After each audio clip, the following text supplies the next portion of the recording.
नमस्कार, मेरा नाम राहुल है। इस वीडियो में मैं आपको बता रहा हूँ रिवॉल्ट ऑफ 1857 यानी कि 1857 का विद्रोह, उसके बारे में हम अध्ययन कर रहे हैं इस वीडियो में। तो चलिए शुरुआत करते हैं।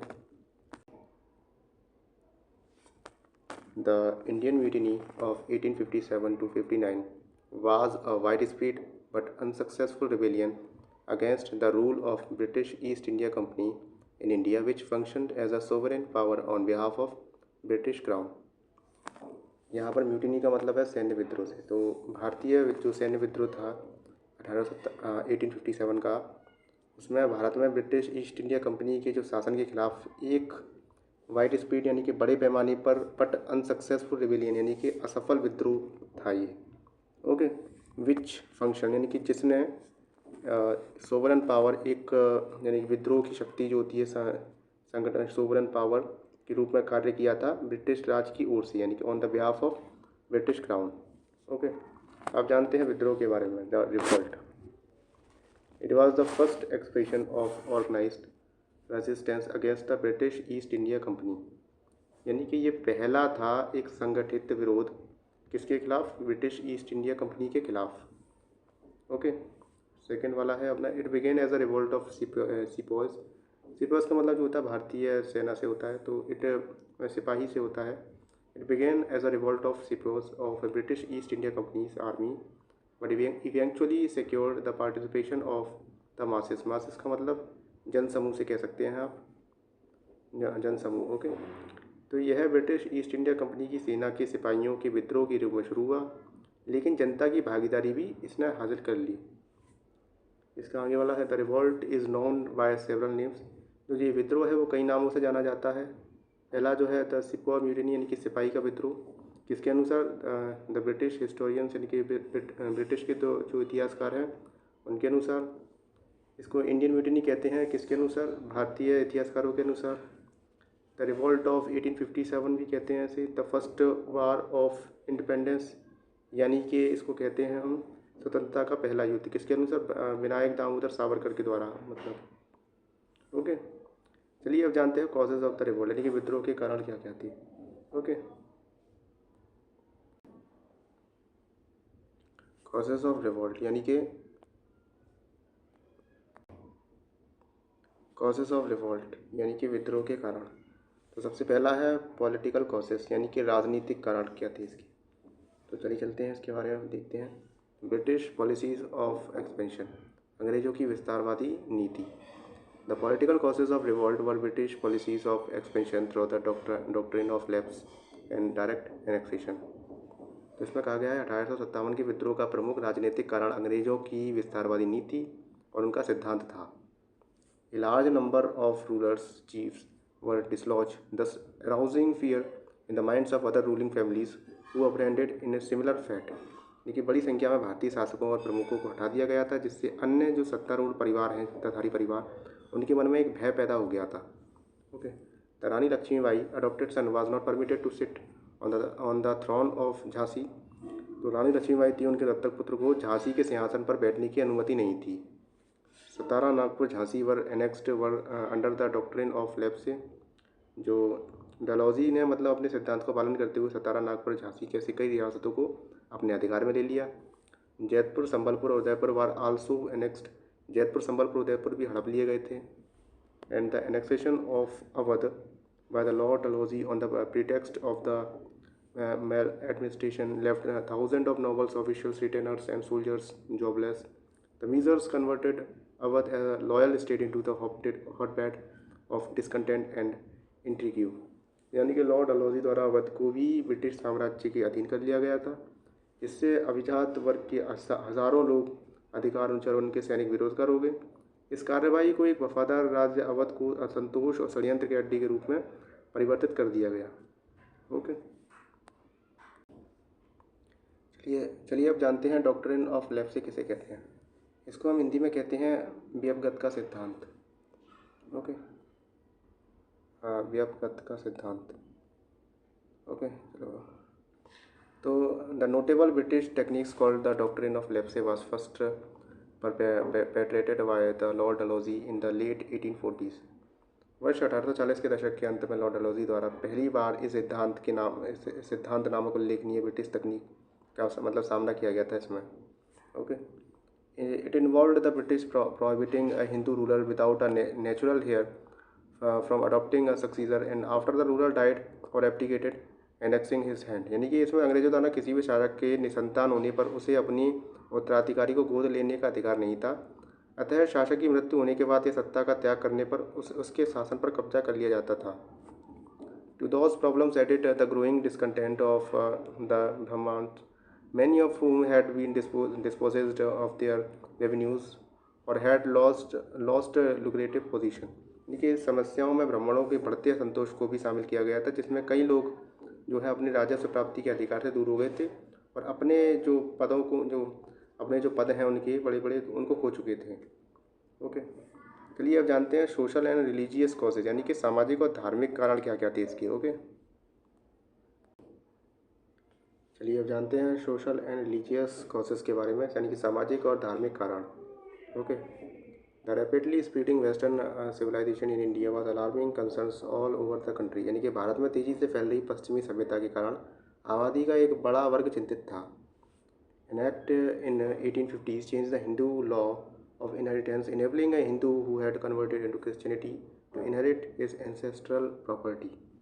यानी कि 1850 में एक अधिनियम द्वारा वंशानुक्रम के हिंदू कानून को बदल दिया गया था। इसमें ईसाई धर्म अपना लेने वाले भारतीयों को अपनाने वाले जो भारतीय थे उनकी पदोन्नति कर दी जाती थी। Okay, and the people were convinced that the government was planning to convert Indians to Christianity. और जो इससे लोगों में एक संदेह होने लगा कि अंग्रेज जो हैं वो भारतीयों को ईसाई धर्म में परिवर्तित करने की योजना बना रहे हैं। Okay, the abolition of practices like sati and female infanticide and legislation legalized widow remarriage were believed as a threat to establish a social structure। यानी कि सती प्रथा या कन्या भ्रूण हत्या जैसी प्रथाओं को समाप्त करने और पुनर्विवाह को वैध बनाने वाले कानून को स्थापित सामाजिक संरचना के लिए खतरा माना गया था। Introducing western methods of education was directly challenging the orthodoxy for Hindus as well as Muslim. शिक्षा ग्रहण करने के पश्चिमी तरीके हिंदुओं के साथ साथ मुसलमानों की रूढ़िवादी को सीधे चुनौती दे रहे थे।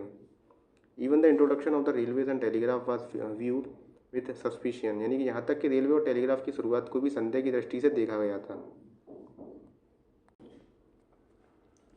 जानते हैं इकोनॉमिक कॉजेस के बारे में, यानी कि आर्थिक कारण क्या है इसके। Okay, in rural areas peasants and zamindars were infuriated by the heavy taxes on the land and the stringent methods of revenue collection followed by the company. ग्रामीण क्षेत्रों में किसान और जमींदार भूमि पर भारी भरकम लगान और कर वसूली के सख्त तौर तरीके से परेशान थे।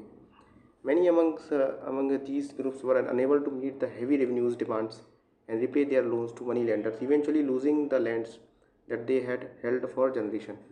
अधिक संख्या में लोग या महाजन के लिए कर्ज जो चुकाने में असमर्थ हो रहे थे, जिसके कारण उनकी जो पीढ़ियाँ हैं यानी पुरानी ज़मीनें हाथ से निकलती जा रही थी। इसके कारण the large number of CPOs belongs to the peasantry classes and had a family ties in the villages, so the grievances of the peasants also affected them। यानी कि जो बड़ी संख्या में सिपाही खुद किसान वर्ग से थे और वे अपने परिवार गांव को छोड़कर आए थे, इसलिए किसानों का गुस्सा जल्द ही सिपाहियों में भी फैल गया।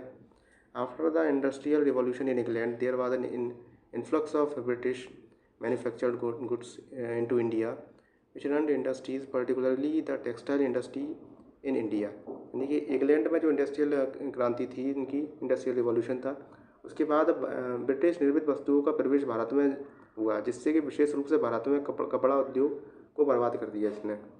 Indians handicraft industries had to compete with the cheap machines made goods from Britain. भारतीय हस्तकला उद्योग जो थे उनको ब्रिटेन के सस्ते मशीन निर्मित वस्तुओं के साथ कंपटीशन करना पड़ा था एक तरीके से। ठीक है, चलिए अब जानते हैं मिलिट्री कॉजेज कौन से थे, यानी कि सैन्य कारण क्या थे इसके, उसके बारे में जानते हैं। मिलिट्री कॉजेज यानी कि सैन्य कारण। The revolt of 1857 begins as a sipahi mutiny. यानी कि 1857 का विद्रोह एक सिपाही विद्रोह के रूप में शुरू हुआ था। Indian sipahis formed more than 87% of the British troops in India but were considered inferior to the British soldier. भारत के जो ब्रिटिश सैनिकों के बीच भारतीय सिपाहियों का एक प्रतिशत जो था 87% था, लेकिन उन्हें ब्रिटिश सैनिकों से निम्न श्रेणी में माना जाता था। एन इंडियन सिपाही was paid less than the European सिपाही ऑफ द सेम रैंक, यानी कि भारतीय सिपाही को उसी रैंक के एक यूरोपीय सिपाही से कम वेतन का भुगतान किया जाता था। They were required to serve in areas far away from their homes, ये जो थे मतलब उनसे अपने घरों से दूर क्षेत्रों में काम करने की अपेक्षा की जाती थी। In 1856 Lord Canning issued the General Services Enlistment Act which required that the sipahis must be ready to serve even in British land across the sea, यानी कि 1856 में लॉर्ड कैनिंग जो थे उन्होंने एक नया कानून जारी किया था जिसमें कहा गया था कि कोई भी व्यक्ति जो कंपनी की सेना में नौकरी करेगा तो ज़रूरत पड़ने पर उसे समुद्र पार भी जाना पड़ सकता है। ओके, लॉर्ड कैनिंग के बारे में जानते हैं वो कौन थे। ओके, चलिए अब जानते हैं लॉर्ड कैनिंग कौन थे। Okay, Lord Canning, Charles John Canning was the statesman and the governor general of India during the Indian mutiny of 1857, यानी कि चार्ल्स जॉन कैनिंग जो थे 1857 के भारतीय विद्रोह के दौरान भारत के जो राजनेता और गवर्नर जनरल थे। Okay, he became the first विसरी ऑफ इंडिया इन 1858, ये मतलब इसको वायसराय बोलते हैं। ओके, ये जो थे 1858 में भारत के पहले वायसराय बने थे। The important events during the tenure include, कौन कौन सी इम्पोर्टेंट इवेंट्स यानी कि उनके कार्यकाल में हुई महत्वपूर्ण घटनाएं। The mutiny of 1857 which he was able to suppress successfully, यानी कि 1857 के विद्रोह को सफलतापूर्वक दबाने में भी सक्षम थे। भारतीय passing the Indian council act 1861 which introduce portfolio system in India, भारतीय परिषद अधिनियम यानी कि इंडियन काउंसिल एक्ट्स के अधिनियम 1851 के तहत, मतलब जिसने भारत के पोर्टफोलियो प्रणाली की शुरुआत की थी। Withdrawal of doctrine of lapses, doctrine of lapses को जो सिद्धांत था उसको वापस लेना, which was one of the main reason to mutiny of 1858, जो कि 1858 के विद्रोह का एक मुख्य कारणों में से ही एक है।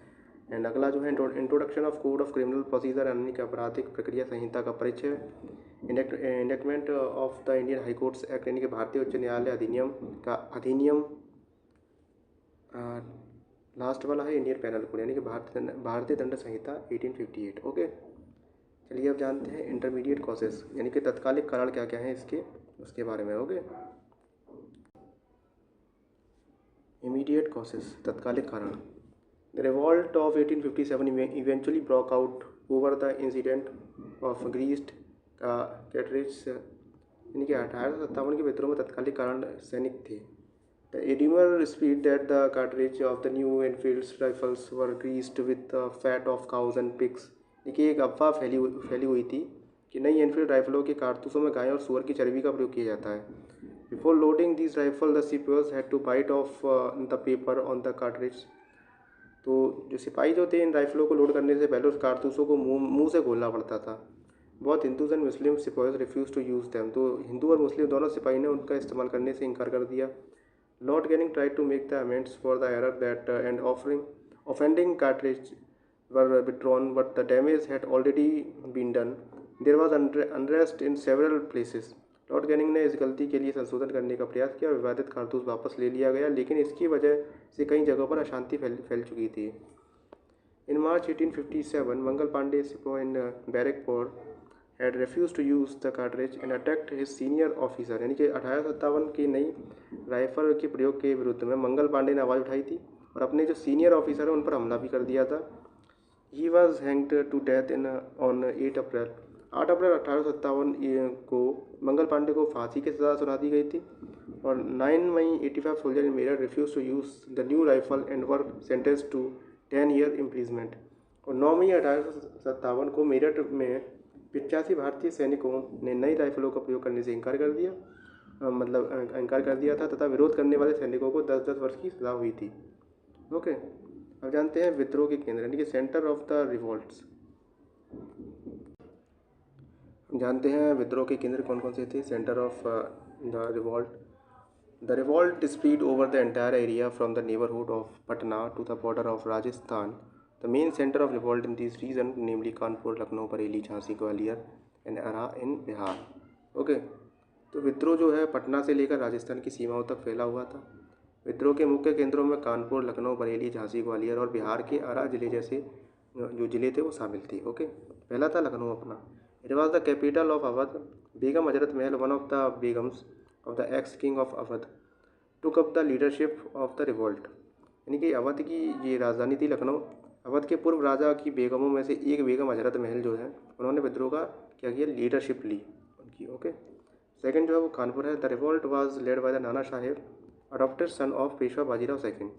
यहाँ से जो था विद्रोह का नेतृत्व मतलब जो लीडरशिप ली थी वो पेशवा बाजीराव ने किए थे, जो कि द्वितीय दत्तक पुत्र थे नाना साहब, द्वितीय दत्तक पुत्र थे पेशवा बाजीराव के, और कमान संभाली थी पुत्र नाना साहिब ने। ठीक है, यानी कि नाना साहिब उनके अडॉप्टेड सन थे पेशवा बाजीराव सेकंड के। ओके। तो Nana Sahib escaped but this brilliant commander Tatya Tope continued struggle. Nana Sahib escape कर चुके थे, तात्या टोपे ने अपना संघर्ष जारी रखा। Tatya Tope was finally defeated, arrested and hanged. वो हराए जा चुके थे, फिर अरेस्ट कर लिए गए थे, फिर लटका दिए गए थे, मारे। ओके।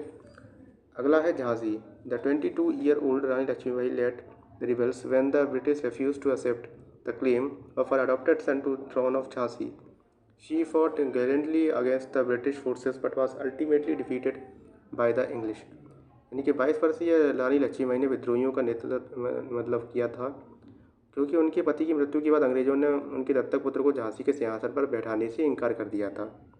ओके। अब नेक्स्ट है अपना Gwalior. After Rani Lakshmibai escaped she was joined by the Tatya Tope and together they march to Gwalior and capture it. यानी कि जो झांसी की रानी लक्ष्मीबाई हैं, उन्होंने विद्रोहियों का मतलब लीडरशिप ली थी, और नाना साहिब जो थे सेनापति थे, नाना साहिब के सेनापति जो थे तात्या टोपे, उनके साथ मिलकर उन्होंने ग्वालियर तक मार्च किया और उस पर कब्जा भी कर लिया। Fierce of fighting followed where the Rani of Jhansi fought like a tigress but died fighting to the very and.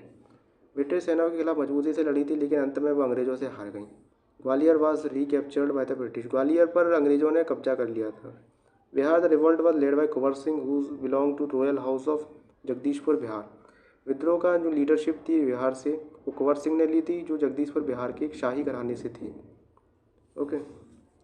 Suppression and the revolt, यानी कि दमन और विद्रोह, अब इसके बारे में जानते हैं।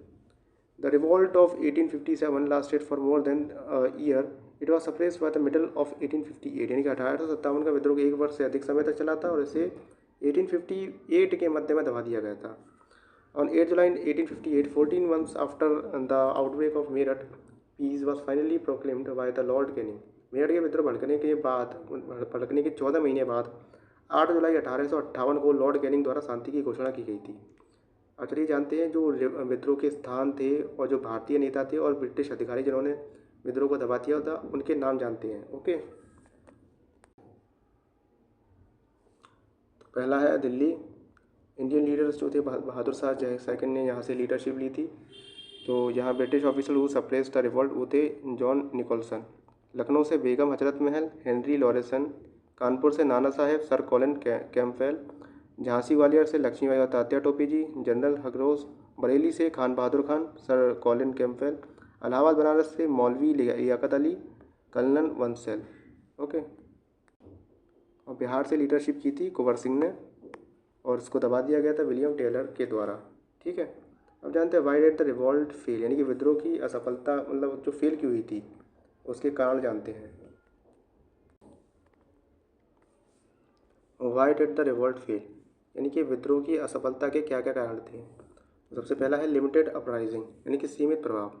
Although the revolt was Fairlie wide spread, a large part of the country remained unaffected bye it. क्योंकि जो विद्रोह था काफ़ी बड़ा था, यानी कि फैला हुआ था, लेकिन देश का एक बड़ा हिस्सा इससे अनजान था, मतलब वो इसमें शामिल नहीं था। The revolt was mainly confined to the Doab region, Sindh, Rajputana, Kashmir, most part of Punjab. यानी कि विद्रोह मुख्य रूप से दोअब क्षेत्र तक ही सीमित था, जैसे कि सिंध, राजपूताना, कश्मीर और पंजाब के अधिकांश भाग। The large princely states Hyderabad, Mysore, Travancore and Kashmir as well as the smaller ones of Rajputana did not join the rebellion. यानी कि जो बड़ी बड़ी रियासतें थी हैदराबाद, मैसूर, त्रावणकोर और कश्मीर तथा राजपूताना के लोग भी इस विद्रोह में शामिल नहीं हुए। The southern provinces did not take part in it. दक्षिण प्रांतों में से जो प्रांत थे उन्होंने भी इसमें हिस्सा नहीं लिया था। No effective leadership, the rebels lacked an effective leader. Although Nana Sahib, Tatya Tope, Rani Lakshmibai were the brave leaders, they could not offer effective leadership to the movement as a whole. यानी कि इसमें कोई लीडरशिप नहीं थी इफेक्टिव। विद्रोहियों में एक लीडरशिप की कमी थी। हालांकि नाना साहेब, तात्या टोपे, रानी लक्ष्मीबाई बहादुर लीडर थे, लेकिन वे सही तरीके से मतलब आंदोलन को प्रभावी लीडरशिप नहीं दे सके। लिमिटेड सोर्सेज यानी कि सीमित संसाधन थे उनके पास। The rebels lacked resources in terms of man and money, and the English on the other hand received a steady supply of man, money and arms in India. सत्ताधारी होने के कारण रेल यानी कि लीडर लिमिटेड रिसोर्सेज, ओके, तो the rebels lacked resources terms in the man and money, and the English on the other hand received a steady supply of man, money and arm in India. सत्ताधारी होने के कारण rail, डाक, तार एवं परिवहन और संचार के अन्य सभी साधन अंग्रेजों के अधीन थे, इसीलिए विद्रोहियों के पास हथियार और धन की कमी थी। No participation of the middle class, मध्य वर्ग की भागीदारी बिल्कुल नहीं थी इसमें। The English educated middle class, rich merchants, traders, zamindar, Bengal help the British to suppress the revolt, यानी कि अंग्रेजी शिक्षा प्राप्त मध्यम वर्ग, बंगाल के अमीर व्यापारी, जमींदार ने विद्रोह को दबाने में अंग्रेजों की मदद की थी उल्टी। ओके, अब जानते हैं विद्रोह का परिणाम यानी कि results of revolt.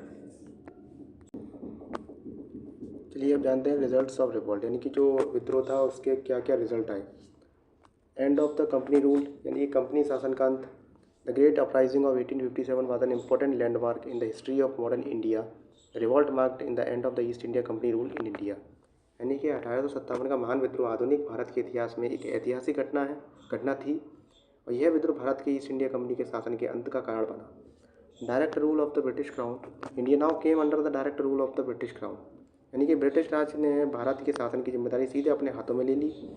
This was announced by the Lord Canning at durbar in Allahabad in the proclamations issued on the 1 November 1858 in the name of queen, यानी कि इसकी घोषणा पहले वायसराय लॉर्ड कैनिंग ने इलाहाबाद में की थी। The Indian administration was taken over the Queen Victoria which in effect meet the British parliament, भारतीय प्रशासन को महारानी विक्टोरिया ने अपने अधिकार में ले लिया, जिसका प्रभाव ब्रिटिश संसद पर पड़ा। The India office was created to handle the governance and the administration of the country, Bharat के कार्यालय देश को शासन और प्रशासन को संभालने के लिए बनाया गया था। ओके, चलिए अब जानते हैं रिलीजियस टॉलरेंस, यानी कि जो धार्मिक सहिष्णुता है, मतलब जिसे हम कहते हैं टॉलरेंस कहते हैं, यानी कि सहन करने की क्षमता, उसके बारे में जानते हैं। रिलीजियस टॉलरेंस यानी कि धार्मिक सहिष्णुता। It was promised and the due to attention was paid to the customs and the tradition of India, यानी अंग्रेजों ने यह वादा किया था कि भारत के लोगों के धर्म एवं सामाजिक रीति रिवाजों और परंपराओं का सम्मान करेंगे। एडमिनिस्ट्रेशन चेंज, यानी कि प्रशासनिक परिवर्तन। The governor general office was replaced by that of viceroy, यानी कि भारत के गवर्नर जनरल के पद को वायसराय के पद से मतलब चेंज कर दिया गया था। The rights of Indian rulers were recognised, भारतीय शासकों के अधिकारों को मान्यता दी गई थी। Doctrine of lapse was abolished, doctrine of lapse जो था व्यापकता का सिद्धांत को समाप्त कर दिया गया था। And the right to adopt sons as legal heirs was accepted, अपनी रियासतों को दत्तक पुत्रों को सौंपने की छूट दे दी गई थी। मिलिट्री रीऑर्गेनाइजेशन, ऋषि यानी कि सैन्य का पुनर्गठन करना, रीऑर्गेनाइजेशन करना। Ratio of the British officers to Indian soldiers increased but the army remained in the hands of English. It was arrange to end of the dominance of the Bengal army, सेना में भारतीय सिपाहियों का अनुपात कम करने और यूरोपीय सिपाहियों की संख्या बढ़ाने का निर्णय लिया गया था, लेकिन शस्त्रागार ब्रिटिश शासन के हाथों में ही रहा।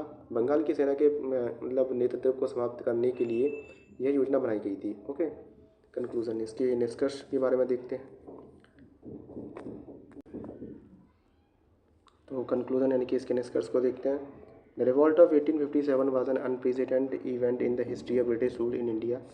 Is united through the limited way and many sections of the Indian society for a common causes, through the revolt failed to achieve the desired goal. It shows the seeds of the Indian nationalism. यानी कि 1857 की विद्रोह भारत में British शासन के इतिहास की एक अभूतपूर्व घटना थी। इसके कारण भारतीय समाज के कई वर्ग एकजुट हुए हैं, और हालांकि विद्रोह वंचित मतलब अपने लक्ष्य को प्राप्त करने में विफल रहा है, लेकिन इसने भारतीय राष्ट्रवाद के बीज को बो दिया है। ओके, तो ये था हमारा रिवॉल्ट ऑफ 1857 यानी कि 1857 की क्रांति। धन्यवाद।